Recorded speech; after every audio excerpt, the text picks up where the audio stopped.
ഈ സന്ധ്യയിൽ ദൈവം മനുഷ്യരാശിക്ക് ഒരുക്കിയ രക്ഷയുടെ അവതാരത്തിലേക്ക് നമ്മെ ഓരോരുത്തരെയും കൂട്ടിക്കൊണ്ടുപോകും. വീഴ്ചയിലൂടെ ലോകത്തിൽ പാപം പ്രവേശിച്ച ഹവ്വയിൽ നിന്ന് തുടങ്ങുന്ന മനുഷ്യചരിത്രം സ്ത്രീയുടെ സന്തതി സർപ്പത്തിന്റെ തലയെ തകർക്കും എന്ന ദൈവ വാഗ്ദാനത്തിലേക്ക് എത്തിച്ചേരുന്നു. ആ വാഗ്ദാനം നിറവേറ്റാൻ തിരഞ്ഞെടുത്ത പരിശുദ്ധ മറിയത്തിൽ എത്തിപ്പെടുന്ന അത്ഭുത യാത്രയിൽ ബൈബിളിലെ ഈ സ്ത്രീകളുടെ പ്രതിരൂപങ്ങളിലൂടെ നമുക്ക് ആദരവോടെ നിരീക്ഷിക്കാം. ഹൗവ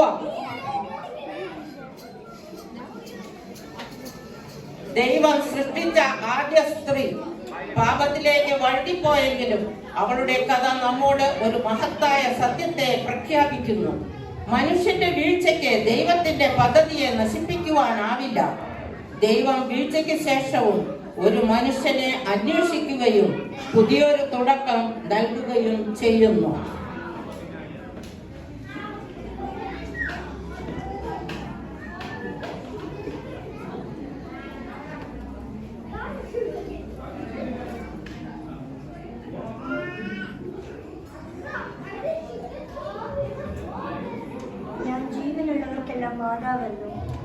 റിബേക്ക അതിഥി സൽക്കാരത്തിലും ദയയിലും മിടുക്കിയായ ഒരു യുവതി. കിണറിൽ നിന്ന് വെള്ളം കോരി നൽകുന്ന അവളുടെ ഒരു ചെറിയ ശുശ്രൂഷ തന്നെ ദൈവത്തിന്റെ വലിയൊരു പദ്ധതിയെ തുറന്നു കാട്ടുന്നു. ദൈവം വിലമതിക്കുന്നത് ചെറുതെങ്കിലും എളിമയോടും ആത്മാർത്ഥമായും ചെയ്യുന്ന നമ്മുടെ പ്രവൃത്തികളെയാണ്.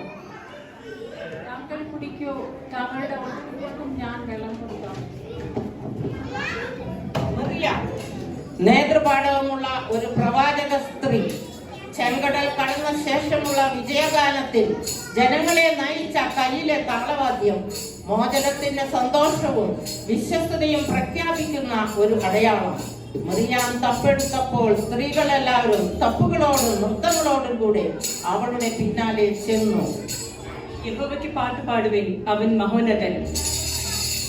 ദിബോറ ഇസ്രയേലിന്റെ ന്യായാധിപതിയായി ഉയർന്ന ഒരു പ്രവാചകി നീതിക്കായി നിലകൊണ്ടപ്പോൾ ദൈവം അവളെ ജനതയുടെ ഉപദേശകയായി ഉപയോഗിച്ചു. കനാന്യർക്കെതിരെയുള്ള യുദ്ധത്തിൽ ബാറാക്കിനോടും സൈന്യത്തോടുമൊപ്പം അവൾ ധൈര്യത്തോടെ പുറപ്പെട്ട് വിജയം വരിച്ചു.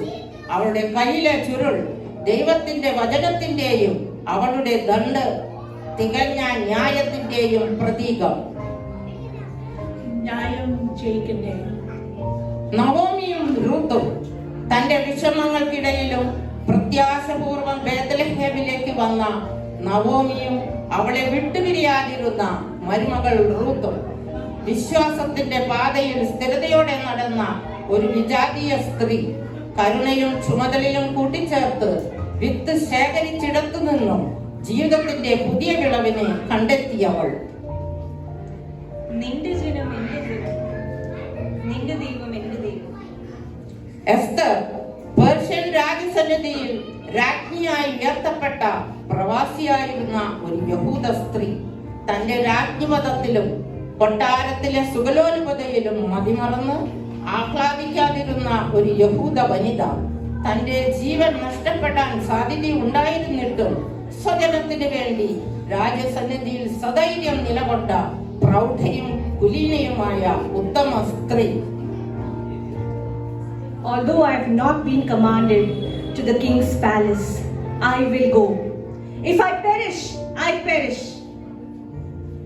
ലിഡിയ അപ്പോസ്തല പ്രവൃത്തികളിൽ പരിചയപ്പെടുന്ന തിളങ്ങുന്ന രക്താന്തരം വിൽക്കുന്നതിൽ പരിചയസമ്പന്നയും വ്യാപാരത്തിൽ വിജ്ഞാനമുള്ളവളുമായ സമ്പന്ന സ്ത്രീ. തന്റെ തൊഴിലിൽ വഴിയും ദൈവരാജ്യത്തെ സേവിക്കാമെന്ന് അവൾ തെളിയിച്ചു. പൗലോസ് അപ്പോസ്തലനാൽ ജ്ഞാനസ്നാനം സ്വീകരിച്ചതിന് ശേഷം അവൾ അവരെ വീട്ടിലേക്ക് ആനയിക്കുന്നു. വന്നാലും എന്റെ ഭവനത്തിൽ പ്രവേശിച്ചാലും.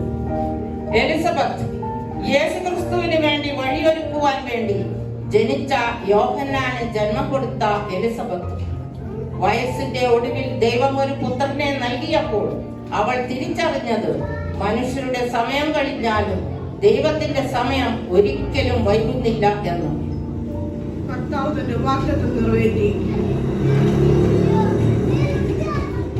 പരിശുദ്ധ മറിയം ദൈവകൃപ നിറഞ്ഞവൾ. ദൈവദൂതന്റെ വചനം കേട്ടപ്പോൾ ഭയത്തേക്കാൾ അനുസരണത്തെ തിരഞ്ഞെടുക്കുകയും തന്നെ ദൈവസന്നിധിയിൽ സമർപ്പിക്കുകയും ചെയ്തു. ദൈവത്തിന്റെ ഇഷ്ടമനുസരിച്ച് നടക്കുമ്പോൾ നാം ദൈവത്തിന്റെ രക്ഷാപദ്ധതിയിൽ പങ്കാളികളാകുന്നു. ഇതാ ഞാൻ കർത്താവിന്റെ ദാസി, നിന്റെ വാക്കുപോലെ എനിക്ക് ഭവിക്കട്ടെ. ഉൽപ്പത്തി 3:15 വാഗ്ദാനം സ്ത്രീയുടെ സന്തതിയിലൂടെ വരുന്ന രക്ഷ. അതാണ് യേശു കുഞ്ഞിന്റെ ജനനം, ക്രിസ്തുമസ്. ഈ പരിശുദ്ധ സ്ത്രീകളുടെ പ്രതിരൂപങ്ങൾ അവതരിപ്പിച്ചവർ